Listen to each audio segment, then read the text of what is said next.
15. Ann Hampton estaba sentada en el coche, sola, observando cómo Douglas Jeffers trajinaba en el capó comprobando el aceite y el agua. Era por la mañana, temprano, y se encontraban frente al motel Sweet Dreams de Johnstown, Ohio, muy cerca de la carretera interestatal. Desvió la mirada y la puso en la pila de cuadernos que tenía junto al asiento. Cogió la pila y contó, 11. Tomó uno del centro del montón y lo abrió por el medio. Vio los apuntes de una de las frecuentes lecciones de historia de Jeffers, enero de 1958. Charles Starkweather y Carrillan Fugate, Lincoln, Nebraska, y alrededores, asesina sin ningún plan establecido, sin mucho orden, sin pensar y sin prestar atención, de forma bastante aleatoria, a excepción de la familia de la joven, una verdadera pesadilla americana, cuando nuestros hijos se vuelven contra nosotros. Charlie se consideraba un rebelde como James Dean y mató a 10 personas, entre ellas a su hermana, que era muy pequeña.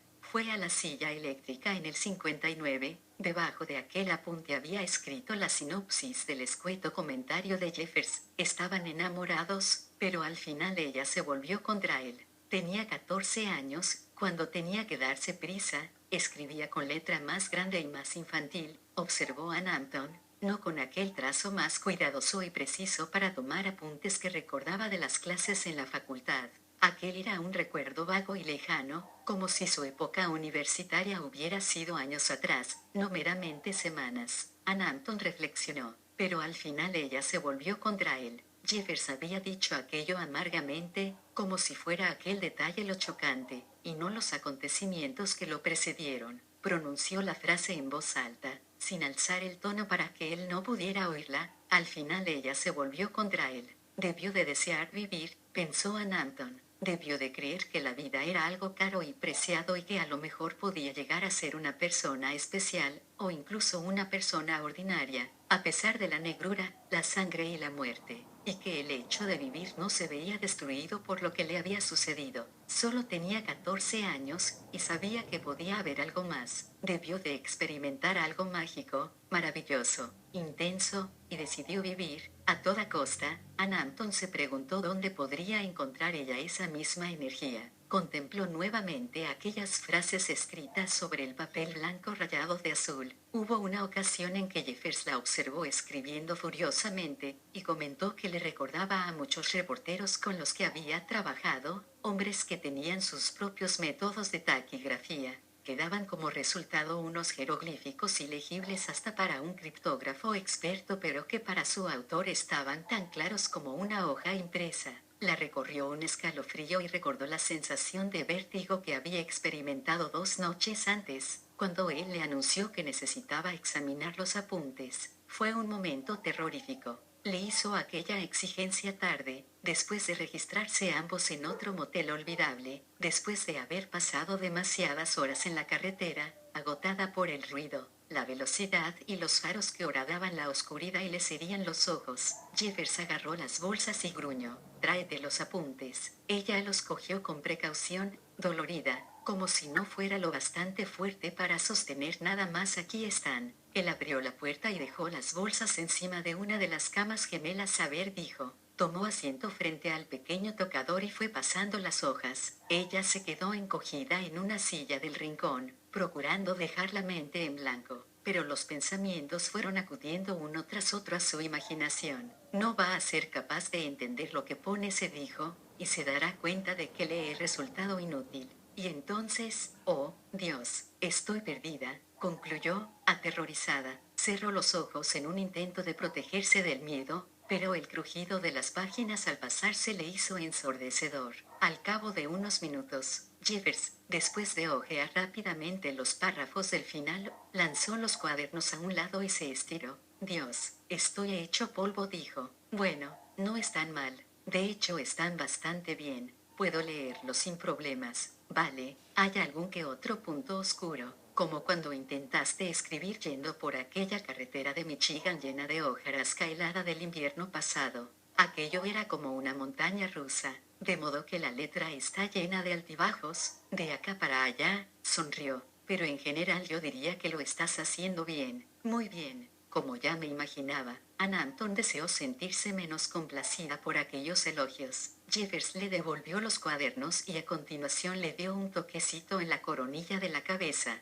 casi como si estuviera acariciando a un animal o concediendo una bendición. Al principio fue una sensación relajante y permaneció sentada, observando cómo Jeffers se ausentaba para entrar en el cuarto de baño. Pero luego regresó otro miedo. Estás sola, no lo olvides, no confundas el placer del elogio con el dolor de un golpe. Intentó endurecer el corazón, acostada despierta en la oscuridad hasta que el sueño se apoderó de ella y ahogó tanto su confusión como su decisión. Al día siguiente Jeffers le dijo cómo servirse de la memoria además de los apuntes, cómo anotar una palabra o una frase y después, mediante la concentración, recordar palabra por palabra lo que se ha dicho. Para su sorpresa, descubrió que aplicando aquellas técnicas su memoria pareció adquirir la precisión de una novela, lo cual la complació. Fue como recibir un regalo. Jeffers le dijo también que anotara situaciones y horas concretas, que aquello la ayudaría a reconstruir lo escrito cuando fuera necesario.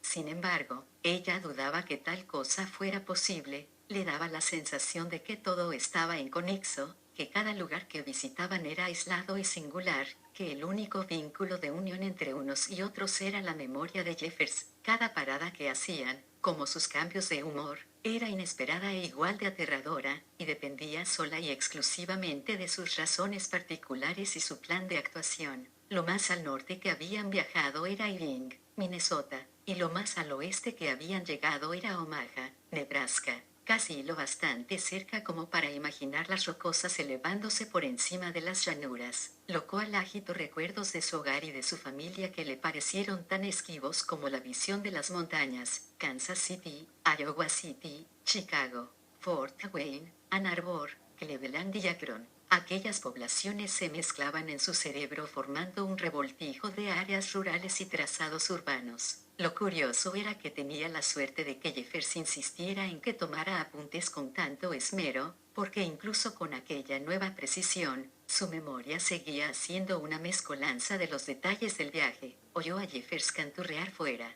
A aquellas alturas ya sabía que él hacía eso siempre que se sentía feliz llevando a cabo tareas sencillas. Cerró el cuaderno y los ojos e intentó hacer memoria. Sabía que en Chicago había sido la lección sobre Richard Speck y las enfermeras, y la teoría del gen defectuoso de los asesinos. Hombres delgados, huesudos, con acné y un desarrollo sexual incompleto, dijo Jeffers. Aquello le hizo gracia, y soltó una risita burlona. Después fueron a las zonas residenciales y echaron un vistazo a la casa de Wayne Gacy, en cuyo sótano el que en otro tiempo fue payaso infantil había enterrado a los 33 niños. Jeffers la hizo salir del coche y pararse delante de aquella vivienda de listones de madera blancos, sin ínfulas, luego se apresuró a tomarle una foto. Había llovido, y Jeffers le dijo sonríe mientras ella se acurrucaba nerviosa, temerosa, contra un árbol. En cambio en el norte de Minnesota el aire era seco y hacía calor, y recordó el color tostado de los trigales, que parecían mecerse como el mar, invitándolos, mientras ellos pasaban por su lado. Aquello fue cuando iban de viaje a... No consiguió acordarse del sitio, pero Jeffers le había contado que el campesino loco que había destripado y disecado a sus víctimas había servido de base espiritual para la película La Matanza de Texas, la cual él aborrecía. Aunque reconoció admirar la capacidad del director de la misma para expresar el miedo mediante la imaginería visual, ella no fue capaz de entender aquello, pero no le pidió que se lo explicara. Cuando Jeffers pontificaba, lo cual hacía con frecuencia, sabía que lo más sensato era dejarlo explayarse, cosa contradictoria. Cuando se metía en áreas más personales era cuando permitía que ella le formulara preguntas. Le dijo que quería pasar por la granja Clover de Kansas, pero que se encontraba demasiado alejada del rumbo, aunque eso a ella le pareció insólito, dado que el viaje a Minnesota estaba más lejos todavía. Pero cuando se acercaban a Madison, Wisconsin, Jeffers le mostró el centro comercial en que él había recogido en el coche a una joven llamada Irene y dijo que su muerte había sido atribuida a un asesino. violador que al final de la década de los 70 asoló los centros comerciales y los campus de Minnesota y Wisconsin durante casi un año. En Ann Arbor le enseñó la carretera que discurría frente a la universidad y en la que media docena de jóvenes que hacían autoestop habían hecho el último viaje de sus vidas. Esto último lo había dicho con un tono aterrador y apocalíptico. Él mismo se había encargado de una de ellas, y afirmó que le había resultado particularmente fácil. Hizo unos 8 kilómetros más por una carretera secundaria, atravesando zonas arboladas, y en determinado momento aminoró la velocidad y señaló el bosque para decirle a Ann Hampton que había depositado a la víctima 200 metros hacia el interior del mismo. El asesino del campus, así lo llamaban. Fue en 1982. Los periódicos inventaron para él el mismo apodo que para el tipo aquel de Miami. Cuando enfilaron hacia South Bend, Ann Hampton creyó que era para hablar de otro asesino del campus, pero en cambio Jeffers se detuvo junto a una serie de anodinas viviendas de clase media que bordeaban una calle silenciosa y con árboles. En todos los jardines de las entradas vio carteles de se vende. No le hizo falta consultar los apuntes para recordar con exactitud la larga descripción que hizo Jeffers. Esto sí que fue interesante. Quería verlo con mis propios ojos. Ocurrió hace solo 6 meses. Al parecer, la familia de la derecha era de lo más normal: madre, padre, 5 hijos y un San Bernardo. Por lo visto, uno de los adolescentes andaba muy metido en el panorama local de las drogas, lo cual jodía bastante a la policía. Esa es la clase de información interesante que espero utilizar algún día, sea como sea. A un lado estaba la típica familia estadounidense de concursos de tartas, Boy Scouts e izado de bandera el 4 de julio.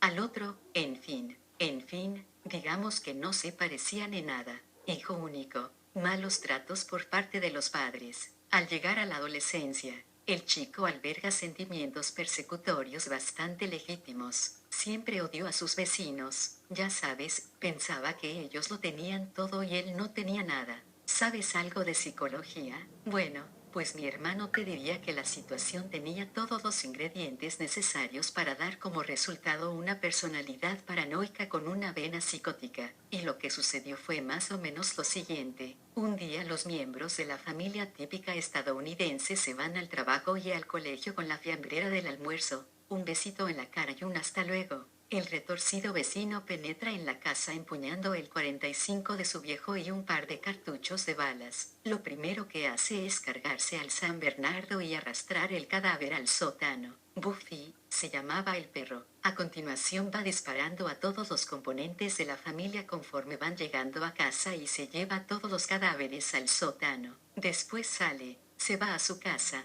guarda el arma de su padre y actúa como si no hubiera pasado nada. ¿Sabes qué fue lo que indignó en realidad a la gente? Quiero decir, aparte de la idea de que hubiera un asesino loco en el barrio, el perro. El periódico local publicó 3 fotos en la portada, pero la más grande, ancha y alta, fue la de una ambulancia llevándose a aquel perro. Los lectores pusieron el grito en el cielo. Quisieron linchar al individuo que mató al perro. ¿Qué clase de monstruo era capaz de pegarle un tiro a un animalito tan grande, tan adorable, tan indefenso? Ya sabes a qué me refiero. Eso es lo que dijeron todas las cartas al director. Los polis tardaron semanas en adivinar que quien había cometido el crimen era el maniático de la casa de al lado. Por fin, cuando se lo llevaron detenido, él lo contó todo. Estaba muy orgulloso de sí mismo, lo cual es más o menos lo que cabía esperar.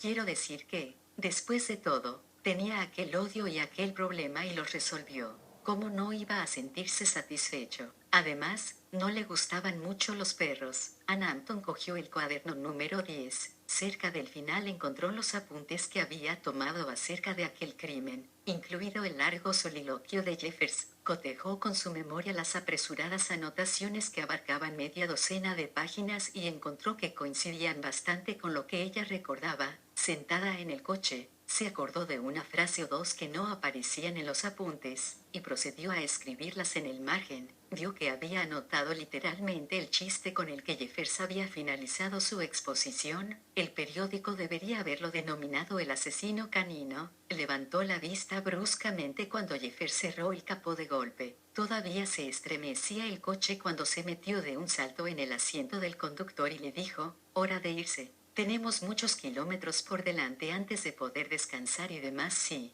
Un momento después le preguntó, ¿te gustan las carreras? ¿Qué tipo de carreras? Las de coches, no sé. Nunca he visto ninguna. Hacen mucho ruido. Rugido de motores. Chirrido de neumáticos. En las gradas huele a muchas cosas, a gasolina, a aceite, a